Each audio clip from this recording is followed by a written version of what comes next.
عزیزان ملت اسلامیہ، میں نے قرآن مقدس کی سورہ حدید کی ایک آیت کریمہ تلاوت کیا ہے، جس میں اللہ رب العزت ارشاد فرماتا ہے کہ روئے زمین پہ جو کچھ بھی مصیبتیں آتی ہیں، جو پریشانیاں آتی ہیں، یا خود انسان کو جو مصیبت پہنچتی ہے، یہ اللہ رب العزت نے لوح محفوظ میں پہلے سے لکھ رکھا ہے۔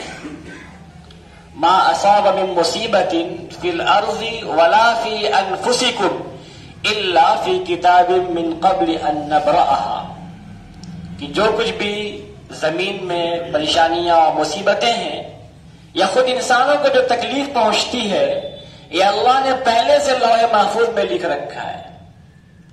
یوں تو مومن کے لیے یہ دنیا آزمائش، مصیبت اور خوشی دونوں انسانوں کے لیے اچھا ہے۔ مصیبت میں انسان کو صبر اور خوشی میں انسان کو شکر ادا کرنا چاہیے۔ اللہ تعالیٰ دونوں کے بارے میں فرماتا ہے لئن شکرتم لازیدنکم، اگر تم شکریہ ادا کرو گے ہم تمہیں اور عطا فرمائیں گے۔ اور صبر کرنے والے کے بارے میں آتا ہے ان اللہ مع الصابرین، یقیناً اللہ تعالیٰ صبر کرنے والوں کے ساتھ ہے۔ اور خود اس آیت میں جہاں اللہ نے فرمایا ہے وَلَنَبْلُوَنَّكُمْ بِشَيْءٍ مِّنَ الْخَوْفِ وَالْجُوعِ وَنَقْصٍ مِّنَ الْأَمْوَالِ وَالْأَنفُسِ وَالثَّمَرَاتِ وَبَشِّرِ الصَّابِرِينَ الَّذِينَ إِذَا أَصَابَتْهُمْ مُصِيبَةٌ، کہ بشارت دے دیجئے، خوشخبری سنا دیجئے صبر کرنے والوں کو، ان صبر کرنے والوں کو کہ جنہیں جب مصیبت آتی ہے، تکلیف پہنچتی ہے، وہ کہتے ہیں انا للہ و انا الیہ راجعون، کہ یقیناً ہم اللہ ہی کے لیے ہیں، انا للہ ہم اللہ کے لیے ہیں، و انا الیہ راجعون اور ہمیں اللہ ہی کی طرف لوٹ کے جانا ہے۔ اور اس کی بڑی فضیلت ہے۔ روایت میں آتا ہے کہ انا للہ و انا الیہ راجعون یہ اتنی جامع دعا ہے کہ اس امت سے پہلے یہ دعا کسی کو نہیں ملی، کسی امت کو انا للہ و انا الیہ راجعون والی دعا نہیں ملی۔ یہ ہم لوگ عموماً صرف کسی کے انتقال پہ پڑھتے ہیں، یہ تمام مصیبت کے وقت پڑھنا چاہیے، ہر مصیبت کے وقت۔ آپ صلی اللہ علیہ وسلم کا ایک بار جوتے کا تسمہ ٹوٹ گیا، آپ نے فرمایا انا للہ و انا الیہ راجعون، تو صحابہ نے کہا یا رسول اللہ یہ کوئی مصیبت ہے؟ آپ نے فرمایا ہاں یہ بھی مصیبت ہے۔ اگر تسمہ ٹوٹ جاتا ہے، جوتے کا فیتا ٹوٹ جاتا ہے تو یہ بھی مصیبت ہے، اس میں بھی ہم کہیں انا للہ و انا الیہ راجعون۔ اور حضرت ام سلمہ رضی اللہ عنہا سے ایک حدیث مروی ہے جو ان کے شوہر نے ان کو سنایا تھا۔ وہ آئے، ان کے شوہر ابو سلمہ ان کا نام تھا، ام سلمہ کے پاس آئے اور کہے کہ آج میں نے ایک حدیث سنا ہے جس کو سن کے میں بہت خوش ہوا ہوں۔ کہا کیا؟ کہا اللہ کے نبی نے فرمایا ہے کہ جس کسی بندے کو کوئی مصیبت پہنچتی ہے پھر وہ کہتا ہے انا للہ و انا الیہ راجعون، اور پھر وہ کہتا ہے اللہم اجرنی فی مصیبتی واخلف لی خیرا منہا، کہ اے اللہ تو ہمیں اس کا بدلہ عطا فرما، جو مصیبت پہنچی ہے اس پہ اجر عطا فرما اور اس سے بہترین ہمیں بدلہ عطا فرما۔ تو اللہ تعالیٰ اس سے بہترین بدلہ عطا فرماتا ہے۔ جب کوئی مومن یہ دعا پڑھتا ہے تو اللہ بہترین بدلہ عطا فرماتا ہے۔ حضرت ام سلمہ رضی اللہ عنہا کہتی ہیں کہ میں نے اس دعا کو یاد کر لیا۔ کہتی ہیں کہ جب ایک جنگ کے موقع پہ میرے شوہر زخمی ہوئے ابو سلمہ، اور پھر اسی میں وہ شہید ہو گئے، تو جب وہ شہید ہو گئے تو میں نے اسی دعا کو پڑھا انا للہ و انا الیہ راجعون اللہم اجرنی فی مصیبتی واخلف لی خیرا منہا، کہ یقیناً ہم اللہ ہی کے لیے ہیں، ہمیں اللہ کی طرف لوٹ کے جانا ہے، اور اے اللہ تو ہمیں اس مصیبت میں اجر عطا فرما اور مجھے اس سے بہترین بدلہ عطا فرما۔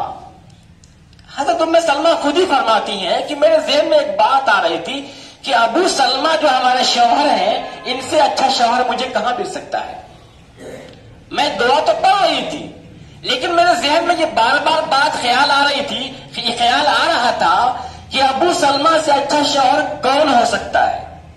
لیکن پڑھ رہی تھی دعا کو، یقین بھی تھا کہ اللہ کے نبی نے فرمایا ہے تو صحیح فرمایا ہے. اور ابو سلمہ بہت اچھے آدمی تھے، بہت مانتے تھے ان کو، بہت خیال بھی کرتے تھے ان کا. کہتی ہیں کہ دعا تو میں پڑھ رہی تھی، لیکن ذہن میں یہ خیال آتا تھا کہ ابو سلمہ سے اچھا شوہر کون مل سکتا ہے. کہتی ہیں کہ جب میری عدت گزر گئی، شوہر کے انتقال کے بعد ان کے پیٹ میں بچہ تھا، جب بچہ پیدا ہوا، عدت گزر گئی، تو اللہ کے رسول صلی اللہ علیہ وآلہ وسلم ان کے پاس تشریف لے گئے. آپ نے ان کو بٹھایا، ام سلمہ رضی اللہ عنہا نے آپ کو بٹھایا تکیہ دیا لگانے کے لیے. پھر اللہ کے نبی نے ام سلمہ رضی اللہ عنہا کو پیغام دیا اپنے نکاح کا کہ ام سلمہ میں آپ سے نکاح کرنا چاہتا ہوں. ام سلمہ کہتی ہیں کہ میں نے اللہ کے نبی سے فرمایا زہ نصیب کہ شوہر ہمارا آپ جیسا پوری دنیا کا، جس کے وجہ سے دنیا کو بنایا گیا، جو نبی آخر الزماں، جو اللہ کے محبوب ہے، وہ شوہر بن جائے، زہ نصیب. میں نے اللہ کے نبی سے عرض کیا میرے اندر 3 چیزیں ہیں. میں بڑی غیرت مند عورت ہوں، یعنی کبھی مجھے اپنی عزت نفس کا بڑا خیال رہتا ہے، اور دوسری بات ہے کہ میں بڑی عمر رسیدہ ہوں، میری عمر زیادہ ہے، اور تیسری بات یہ کہ میرے بچے ہیں. تو اللہ کے نبی نے فرمایا کہ کوئی بات نہیں، جو تمہارے اندر بیجا غیرت ہے وہ اللہ ختم کر دے گا، اور رہی بات عمر کی تو عمر میری بھی زیادہ ہے، اور جو تمہارے بچے ہیں وہ میرے بچے ہیں. پھر ام سلمہ رضی اللہ عنہا سے اللہ کے نبی کا نکاح ہو گیا. تو ام سلمہ یہ کہتی ہے کہ جب میں یہ دعا پڑھ رہی تھی تو میرے ذہن میں یہ خیال بھی نہیں تھا کہ اللہ میرے شوہر ابو سلمہ سے اچھا شوہر مجھے کہاں سے دے گا، لیکن اللہ نے اس کے بدلے میں یہ دعا ایسا قبول فرمایا کہ اللہ نے شوہر کے طور پہ مجھے اپنا محبوب عطا فرما دیا. تصور کریں اس دعا کی کتنی اہمیت ہے. انا للہ و انا الیہ راجعون. جب ہمیں کوئی تکلیف ہو جائے، سر میں درد ہو جائے، پیر میں چوٹ، کچھ بھی ہو جائے، ہم یہ دعا پڑھیں انا للہ و انا الیہ راجعون. اللہم اجرنی فی مصیبتی، اے اللہ مجھے اجر دے اس مصیبت میں، واخلف لی خیرا منہا، اے اللہ ہمیں اس سے اچھا بدلہ عطا فرما. تو اللہ بدلہ دینے والا ہے، بہترین بدلہ دینے والا ہے. تو انسانوں کو دنیا میں تکلیف پہنچتی رہتی ہے، مصیبتیں آتی رہتی ہیں، اور ہمیں صبر بھی کرنا ہے، ہمیں صبر بھی کرنا ہے. دنیا میں بہت سارے لوگ آئے جنہوں نے بہت ساری تکالیف کو جھیلا ہے، بہت سی مصیبتوں کو دیکھا ہے. ایسے ایسے واقعات تاریخ میں پڑے ہوئے ہیں کہ اگر ہم اس کو سنانے لگے تو آپ سن کے اشش کریں کہ ایسے لوگ بھی دنیا میں آئے. ایک تابعی گزرے حضرت عروہ بن زبیر رحمت اللہ علیہ، بہت بڑے عالم ہیں. وہ ان کے بارے میں آتا ہے کہ وہ دمشق کے لیے نکلے سفر پہ، راستے میں ان کے پیر میں ٹھوکر لگی، وہ گر گئے، پیر زخمی ہو گیا، کافی چوٹ لگ گئی. خیر اسی طرح گھستے گھساتے اور دمشق پہنچ گئے. خلیفہ وقت ولید بن عبد الملک کے پاس پہنچے. ولید نے ان کا پرزور استقبال کیا اور بڑے ماہر طبیبوں کو بلایا، ڈاکٹروں کو بلایا اس زمانے کے، اور کہا کہ ان کے پیر کا علاج کیا جائے. تو تمام ڈاکٹروں نے ان کے پیر کا جائزہ لیا. پھر یہ فیصلہ سنایا کہ یہ پیر تو خراب ہو گیا ہے، اس پیر کو گھٹنے سے نیچے کاٹنا پڑے گا، نہیں کاٹا جائے گا تو یہ پورا پیر خراب ہو جائے گا. انہوں نے کہا ٹھیک ہے بھائی کاٹ لو پیر کو، لیکن سنو مجھے کوئی نشہ آور چیز مت دینا جس سے کہ میں بے ہوش ہو جاؤں.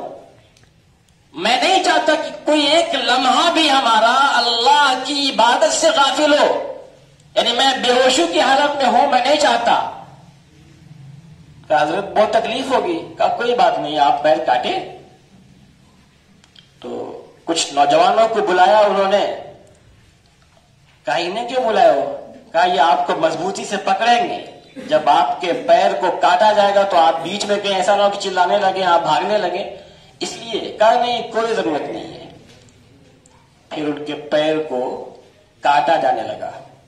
وہ اللہ کا ذکر کرتے رہے. کسی بھی طرح کی تکلیف کا اظہار عروہ بن زبیر نے نہیں کیا اور ان کے پیر کو کاٹ دیا گیا. پھر تیل کو کھولا کر کے جو ان کا باقی پیر بچا ہوا تھا اس میں ڈالا گیا تاکہ جو زخم ہے وہ ختم ہو جائے, جو خون ہے بند ہو جائے. اس زمانے کا علاج تھا. پھر اس کے بعد اپنے کٹے ہوئے پیر کو اپنے سامنے منگایا, اپنے ہاتھ میں لیا اور کہا اللہ تیرا شکر ہے کہ اس پیر نے پورے جسم کے بوجھ کو لے کر نہ جانے کہاں کہاں مجھے گھمایا پھرایا. اللہ تیرا شکر ہے کہ اس پیر سے میں نے کوئی گناہ کا کام نہیں کیا ہے. اور اللہ تیرا شکر ہے کہ اتنے دنوں تک تو نے مجھے اس پیر کو دیا, میں اس پیر سے فائدہ اٹھاتا رہا. تصور کریں آپ, انسان کا پیر کٹ گیا, کٹنے کے باوجود انسان اللہ کا شکریہ ادا کر رہا ہے. ابھی اسی شکر کے دوران ہی تھے جب تک ایک بہت بڑے حادثے کی ان کو خبر دی گئی. خبر یہ دی گئی کہ عروہ بن زبیر آپ کا ایک بیٹا چھت سے گر کر کے انتقال کر گیا. تو ممکن ہے کہ لوگوں کے ذہن میں خیال آیا ہو کہ بہت بڑے صابر بن رہے نا, اب دیکھیں کیسے صبر کرتے ہیں. حضرت عروہ نے جو جواب دیا واقعی سننے لائق ہے. فرمانے لگے اللہ تیرا بے حد شکر و احسان ہے کہ تو نے ایک بیٹے کو موت دے کر کے میرے تمام باقی بیٹوں کو آزمائش سے بچا لیا. کیا جملہ انہوں نے کہا ہے, اللہ تیرا شکر احسان ہے کہ تو نے عروہ کے ایک بیٹے کو موت دے کر کے باقی بیٹوں کو آزمائش سے بچا لیا. پھر خلیفہ وقت ولید بن عبد الملک کے پاس ایک قافلہ آیا. ایک قافلے کے لوگ آئے, اس میں ایک آدمی تھا جو اندھا تھا, بوڑھا تھا. تو ولید نے اس سے پوچھا کہ تمہاری آنکھیں کیسے خراب ہو گئی؟ اس نے کہا عجیب و غریب غم کی داستان ہے. کہا وہ کیا؟ کہا کہ میں اپنے تمام مال و اسباب کو لے کر کے, تمام اہل و عیال کو لے کر کے گھر سے نکلا, ایک قافلے کے ساتھ ایک سفر پہ جا رہا تھا. رات میں ہم نے ایک جگہ قیام کیا, ایک جگہ ہم نے ایک پہاڑ کے پاس قیام کیا اور سب لوگ میٹھی نیند سو رہے تھے کہ اچانک رات کے کسی وقت میں ایک زوردار سیلاب آیا, ایک طوفان آیا, ایک باڑھ آئی شدید قسم کی اور تمام قافلے کے لوگوں کو بہا کے لے کے چلے گی. سارے مال و اسباب, روپیہ پیسہ, میرے گھر والے, بیوی, بچے سب بہ کے چلے گئے. مجھے نہیں معلوم کہ سب کہاں بہ کے چلے گئے. جب مجھے ہوش آیا تو میں دیکھتا ہوں کہ صرف میں سلامت ہوں اور میرا ایک چھوٹا سا بچہ ہے وہ سلامت ہے اور میرا ایک اونٹ بچا ہوا ہے. ابھی میں یہی سوچ ہی رہا تھا کہ میرا اونٹ بھاگا تو میں نے کہا اونٹ کو پکڑ لیتا ہوں, ایسا نہ ہو کہ کم سے کم اونٹ بھاگ جائے تو میں جاؤں گا کہاں سے, کم سے کم اونٹ کو پکڑ لیتا ہوں. جب میں اونٹ کو دوڑانے کے لیے, پکڑنے کے لیے دوڑایا تو میرے بیٹے کی سسکیوں کی آواز آئی, رونے کی آواز آئی.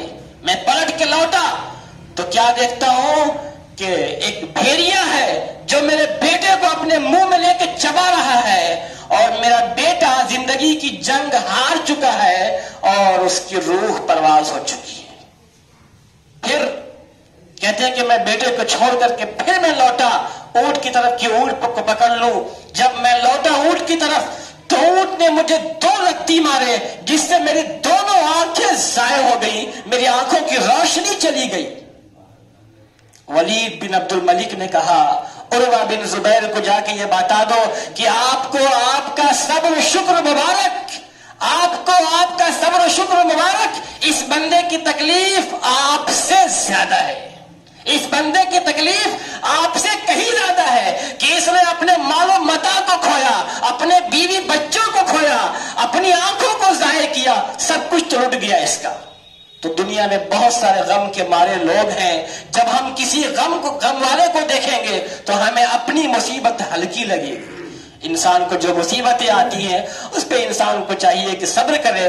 اگر ابھی مصیبت ہے, ان مع العسر یسرا, آسانی, مشکل کے ساتھ آسانی بھی ہوتی ہے.